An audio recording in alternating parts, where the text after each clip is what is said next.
Guys, in front of us today is the state of the game, August 2023. We're gonna dive right into this, guys, because it is a long one. So buckle up, timestamps below. My name is Joe, and I am the game director for Destiny 2. Right now, the team and I are heads down on making sure the final shape and the seasons leading up to it are incredible. So for the rest of this update, you'll be hearing from a bunch of different voices that all contribute to this mid-year state of the game. I want to start with a quick thanks to all of you who have been playing Destiny for so many years. The way you play and the feedback you give is a huge part of how we shape our plans, and it's an honor to log in each day and play in this universe alongside all of you. Back in February, we covered the state of the game heading into Lightfall and laid out 4 big goals that we set for ourselves with Destiny 2 in preparation for the final shape. Then, in April, we looked back at the lessons learned from launch and charted a path forward into the first half of Lightfall's year. Today, we're diving into the second half of the year, addressing some of the community's burning questions, updating everyone on our progress against those 4 goals for the year, and previewing some exciting updates as we count the days to our Destiny 2 showcase, August the 22nd. As always, we like to celebrate our community first and foremost. We're thankful to see so many players continuing to join us throughout this journey, and it's been amazing to welcome more new lights than we ever expected with Lightfall. Since the release of the Final Shape teaser trailer in May, the community reactions to Cade 6's upcoming return have been nothing short of heartwarming, and we can't wait to share more in the showcase later this month. But before all that, let's dig into the game that we're making and playing right now. All right, addressing feedback. We've been tracking a number of player feedback items over the past few months. While we've covered some issues recently, including the roadmap for improvements in general stability, it's time for a detailed check-in on our progress in several areas of the game, starting with ritual updates. We've heard plenty of feedback from players that our core ritual playlist should feel more consistently rewarding to play, and that those rewards should drop more frequently, regardless of the activities you like to play. We agree. Let's talk about what we've done so far and what we're doing in Season 22 to achieve this. With Season the Deep, we've upgraded the weekly Ritual Challenge rewards to exotic Ingrams to give everyone consistent sources of materials to focus the exact exotic armor they want to run. In Season 22, we're updating those weekly Ritual Challenge requirements so players can complete their 9 challenges in any ritual playlist they like, as opposed to having to complete 3 each across Vanguard, Crucible, and Gambit playlists. We'll also be increasing the frequency of Ritual Ingram drops after completing ritual activities, and we're making the latest ritual loot pool weapons focusable at their respective vendors at the start of the season for the first time, rather than needing to wait until the following season to chase these god rolls. We're loading up our ritual vendors with fresh weapons in Season 22, including the Unending Tempest Stasis submachine gun in the Crucible, the Luna Regolith Solar Sniper Rifle and Strikes, the Quasar Fan Void Machine Gun in Gambit, the Cataphract Strand Grenade Launcher in Trials of Osiris, and more. We're also bringing some fan favorites back into our ritual playlist, including the Igneous Hammer Solar Hand Cannon in Trials, and revamping Warden's Law into a brand new archetype as a Nightfall reward. No lie, that's actually the one I'm most excited about. This is how we're making our core rituals more rewarding overall. But what are we doing for each specific area? Let's start with PvP. All right. Guardians versus Guardians. Thanks to the hard work of multiple teams, we've delivered several additions to PvP over the past few seasons. These include the launch of the competitive division, multiple new game modes, a revamp of Trials of Osiris, new competitive and trial rewards, fireteam matchmaking improvements, new rotator playlists, PvP specific weapon tuning, several quality of life improvements, and more. However, we know our hardcore PvP players want more maps, fewer cheaters, and an ever-evolving meta that feels good to compete in. What? Bungie, did you just say the 3 things I want? The most frequent feedback we see is that there's just not enough new PvP content, specifically new maps. To set expectations, our studio structure is built to support more overarching updates to PvP like the ones above, rather than focusing exclusively on maps. When we do focus our resources on building new Crucible maps, it comes with the trade-off of multiple teams' bandwidth on work that contributes to a variety of experiences that player also hold dear, such as new story or an exotic mission content, core activities that make up the foundation of each season, or new destinations. Similarly, bringing back reprised maps also involves extensive porting to the latest version of Destiny 2, which requires additional resources to ensure that the maps work correctly for multiple game modes and play styles for years to come. Now, with that said, we have some exciting content coming to PvP this month that several teams have brought to life, as well as an update on our advances in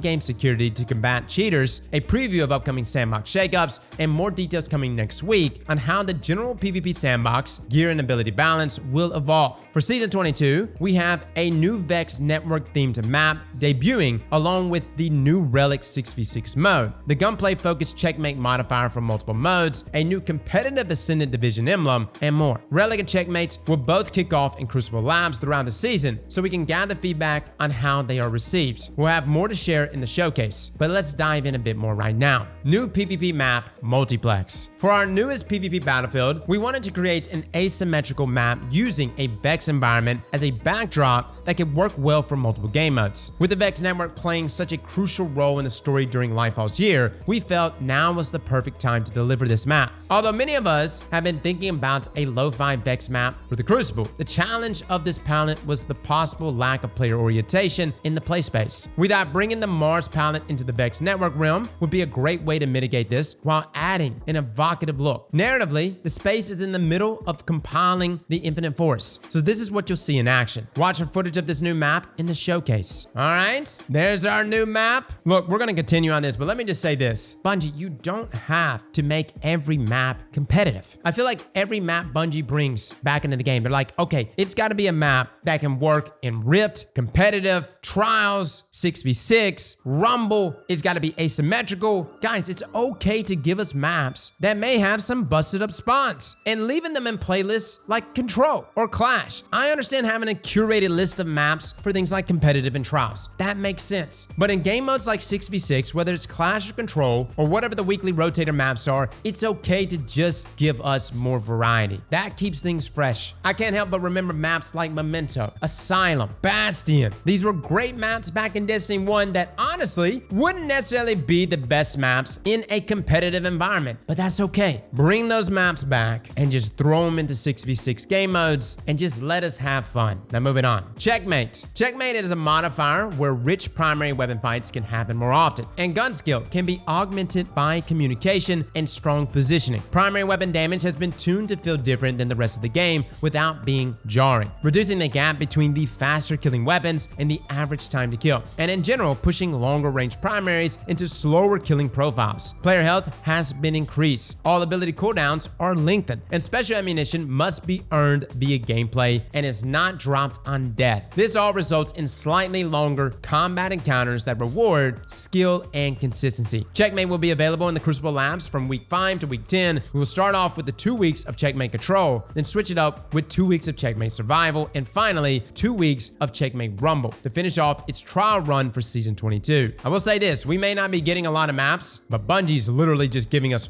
one new game mode after another game mode. Honestly, I'm like running really behind on trying all of them, but Checkmate sounds interesting. Essentially, it's just going to be a game mode with lengthier time to kills than what we experience currently in our game, and everything's getting lengthened, even ability cooldowns. And understand, when you increase health even slightly, this can change TTK values for weapons drastically. So yeah, we're gonna try it. We're gonna see how it plays out. I will say this, if it becomes a popular enough game mode, as in if everyone just loves the TTK shifts, the ability cooldowns with Checkmate, and how the special ammo economy works inside of PvP, no lie guys, that could become a norm. As in, Checkmate could become the base Crucible experience. That's how these things work. Bungie's trying to try out a bunch of different game modes and see which one of these stick.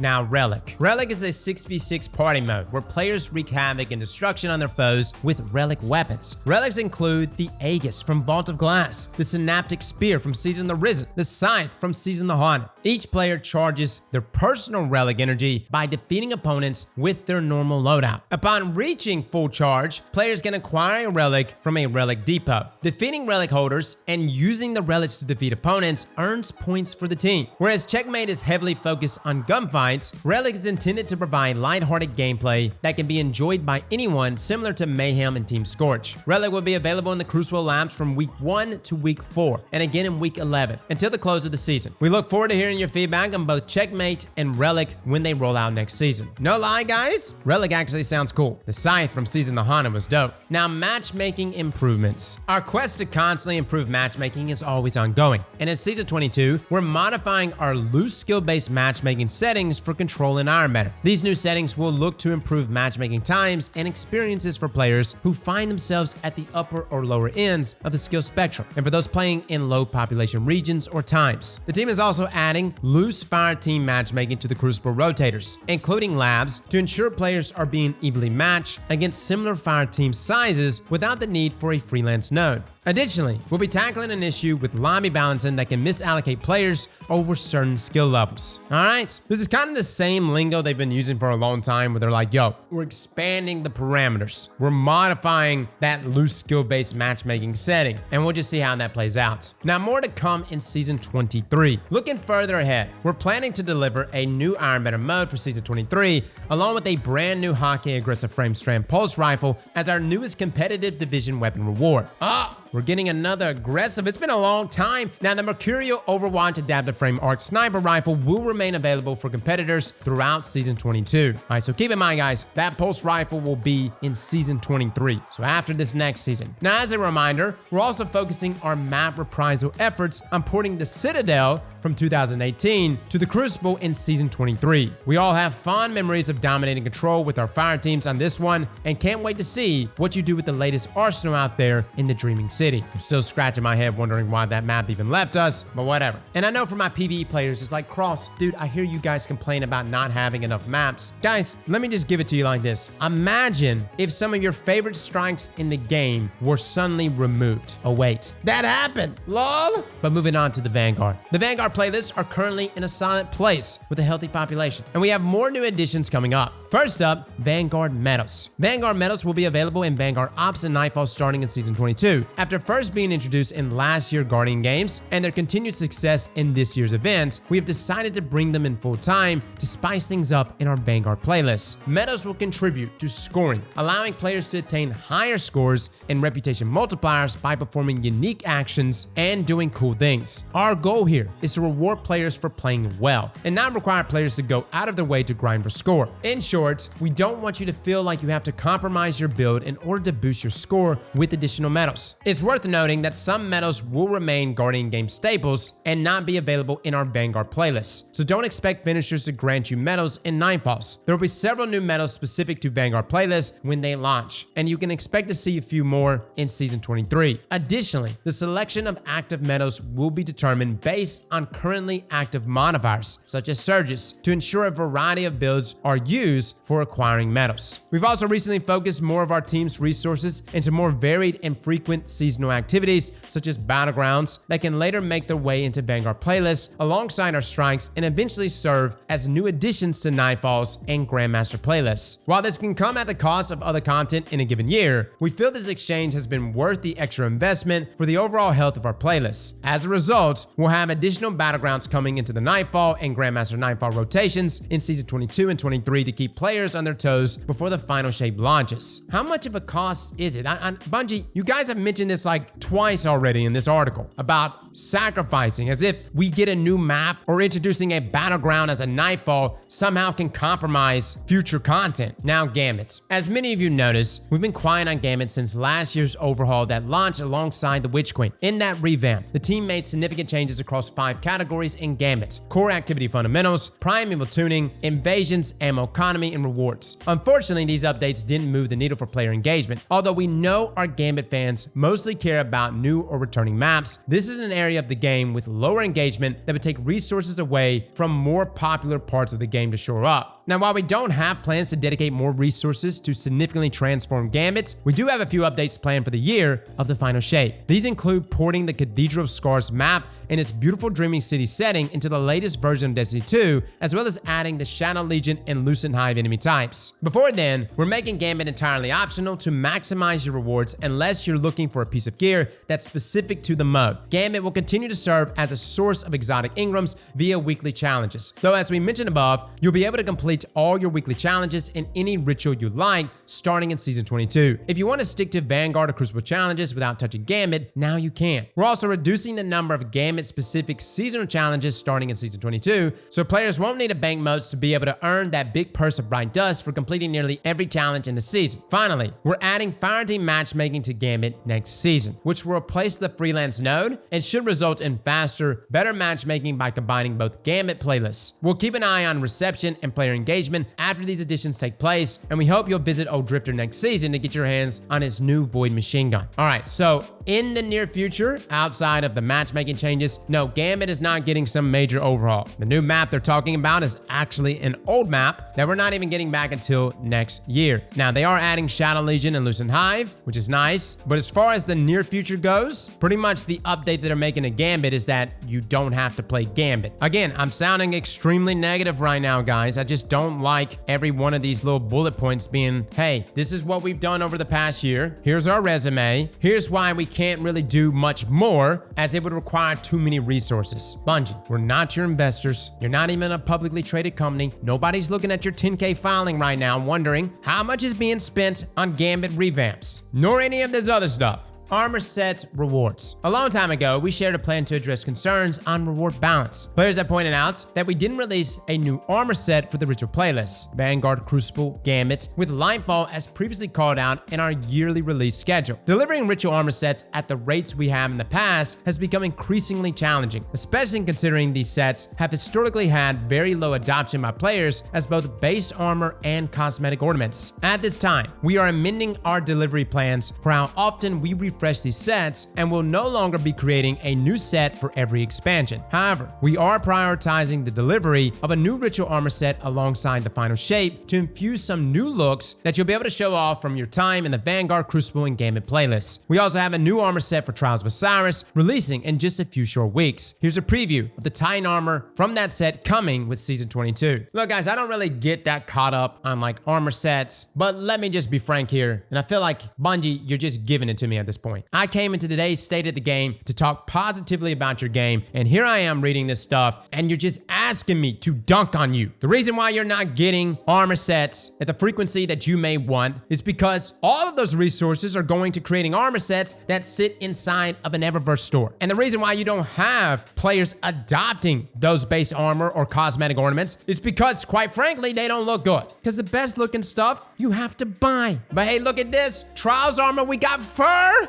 Game security. Our security team works to prevent cheaters from ruining the experience for legitimate players, whether that be directly in competitive PvP activities or indirectly, that is, via boosting or making new burner accounts and bringing them into in-game content like trials. Here are a few things from 2023 that we could share with you about our ongoing mission to protect players from cheaters and enable players to experience the game as its designers intended. What was the change in Destiny 2 security this year? Over the course of the year, we have invested further in data science and machine learning, building confidence in the detection they produce. These tools allow us to observe and evaluate player behavior in new ways and issue an increasing number of actions in response. In addition, we have continued to adapt new policies to protect players, including the abuse of external accessibility tools policy. The development of this policy has allowed us to catch cheaters that we may not have otherwise. This policy not only gives us an avenue to action this form of cheating, but it also spurred us to investigate player behavior in new ways. Finally, we've worked with BattleEye to address network manipulation tools, improving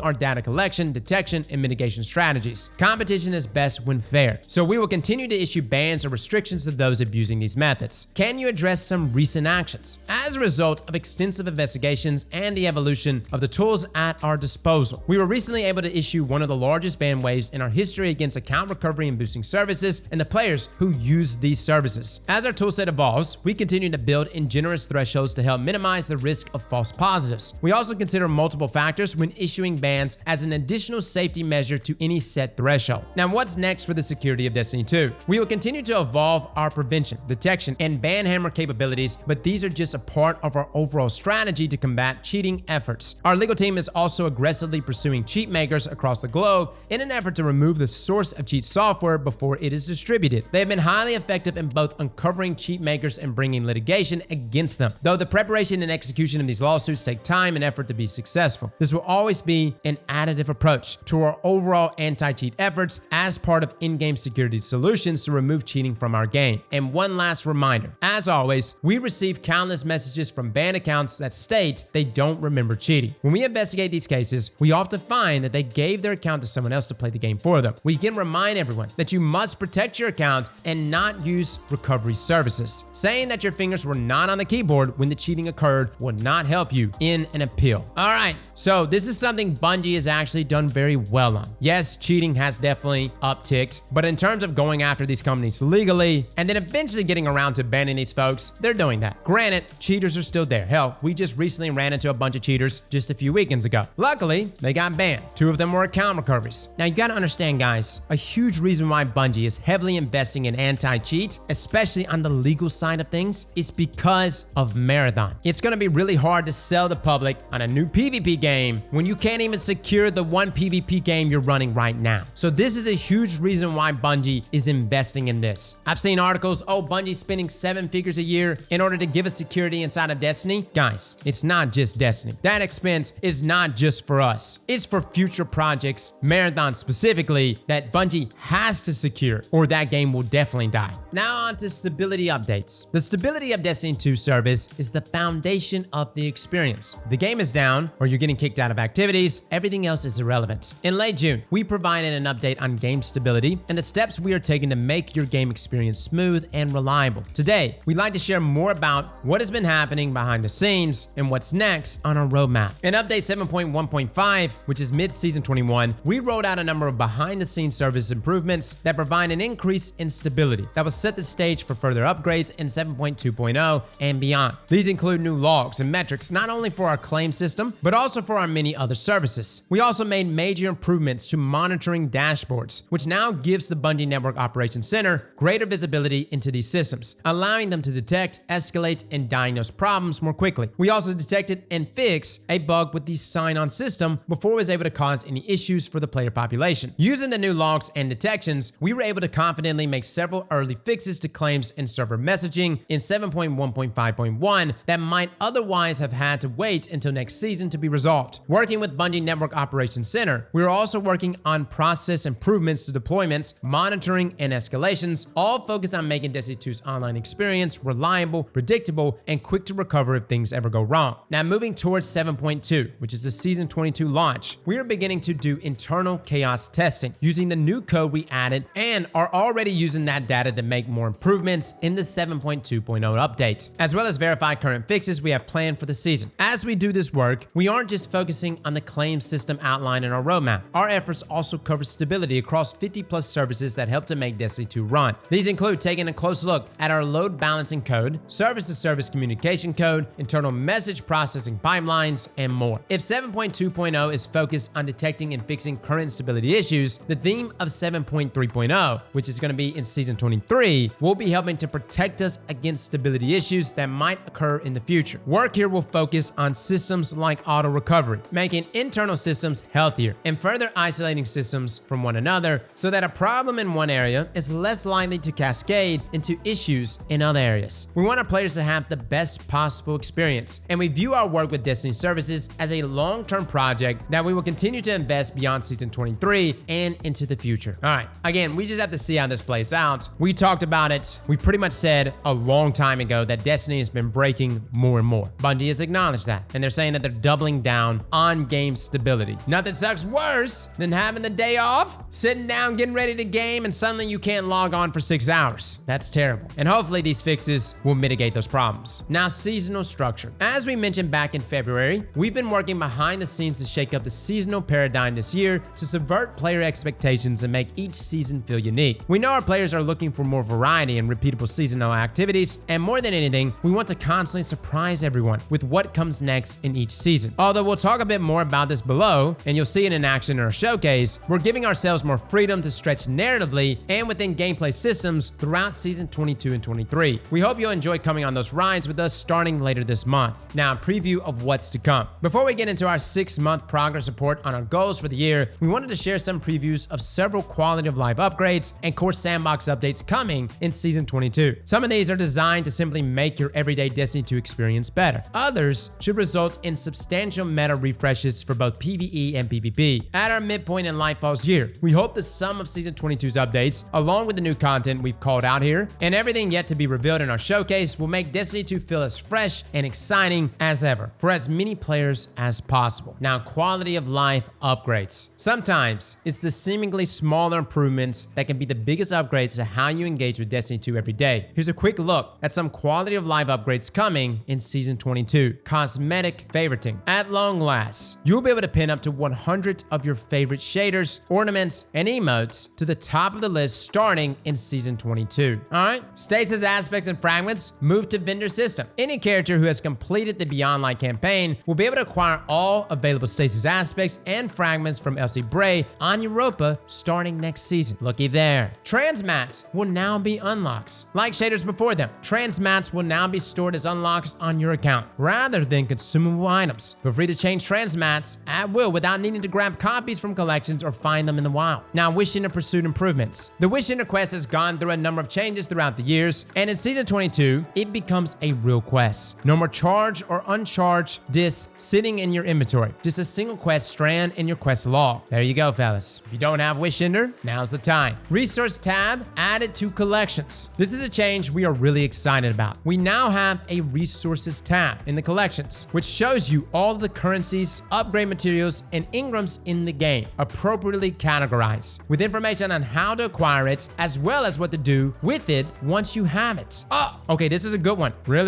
especially for my new players. That's a good one. And see, it's broken up here. Armor synthesis, world event, seasonal, your tokens, general. I will say it's a lot of tabs, but this is good, especially the readout there. Now, Iron Banner challenges split. With Pinnacle rewards not being as big of a draw as they once were season over season since Season the Deep began, we felt it was time to split the Pinnacle acquisition and reputation multipliers we added back in Season the Haunted. Starting in Season 22, Iron Banner will have 2 different stacking challenges each day. One for players who just want the reputation multiplier, which does not require using specific seasonal subclasses, and one for players who are going after the Pinnacle rewards, which does require using seasonal subclasses. Alright, so if you just want the multiplier, you do not have to rock that specific subclass, but of course, the Pinnacles will require that. Now, ritual rank ups immediately. Dating all the way back to Season 3, ritual reputations, previously known as Valor, Glory, and Infamy, waited until you hit Orbit to process any rank ups, because the almost full screen banner would override the scoreboard if it showed up earlier. When we revamped and streamlined reputations over the past few years, we moved the rank up banner to the bottom of the screen and made them less conspicuous, but we left the processing of the ranks until you hit Orbit. Now, we've finally taken the step and made the rank up process immediately at the end of an activity. No more waiting for your rewards. Now they'll show up right away in your loot stream. I think more so than that, they'll quit bugging out, right? You ever get a rank up and then it just sits there and keeps popping up that banner over and over and over, and you have to essentially just log out and log back in? I'm hoping this right here will fix this as well. Now, Sandbox updates. New Strand aspects. At the start of Season 22, we're adding 3 new Strand aspects to enhance the Strand kit of each class by adding a unique dynamic gameplay element. These aspects will be Rolling Maelstrom for Hunter, Banner of War for Titans, and Weave Walk for Warlocks. Stay tuned for more information as we get closer to the launch of the season. Alright, we got 3 new aspects. Exotic Armor Reworks Part 2. Similar to our first wave of exotic revamps in Season the Deep, the team is reworking another batch of underused exotic armor pieces in Season 22 to shake things up and give players a new reason to dive into their vaults. Watch for a new developer insight article going live next week to cover all the changes we've got coming. Alright, let me just say this, Bungie. If you keep reworking exotics like you did Path of Burning Steps, we're gonna have a problem. You massacred one of my favorite exotic armor pieces in the game. Now, new weapon subfamilies incoming. Looking further into the future, we'll be introducing some entirely new weapon subfamilies with the final shape. Tune into the showcase on August 22nd to get your first look at some of these in action, as well as some other unexpected additions to Destiny 2's arsenal yet to come. Alright, new subfamilies. Interesting. Curious to know what you guys think it may be. Now, weapon tuning preview. If you didn't catch our mid-season weapon tuning update, you might not know that we have a substantial shakeup coming to the weapon sandbox in Season 22, in the form of decoupling damage falloff from range. We'll share more details in the upcoming weapon balance update article, but for now, the high-level goals are: reduce the variance between the optimal engagement ranges of our mid-range weapons, auto rifles, pulse rifles, and hand cannons. Slightly reduce the average engagement range in crucible Crucible by pulling in the maximum damage fall-off distances of many weapons. Now to do this, the highest achievable damage fall-off range on almost all weapons will be reduced to some extent, with certain weapons being reduced more than others. And then, in many cases, the lower edge of their damage fall-off ranges will be coming up. Keep in mind, even with their damage fall-off start values being similar, weapons will perform differently once their damage fall-off begins. As they currently do in the live game, rifle-style weapons will experience fall-off more gradually, while handheld ones will experience it more quickly. The difference should be much less extreme. Interesting. Yeah, guys, this is a major change. Like, it's on the same level as airborne effectiveness. Like, we have sandbox changes and like tweaks to certain weapons, and then we have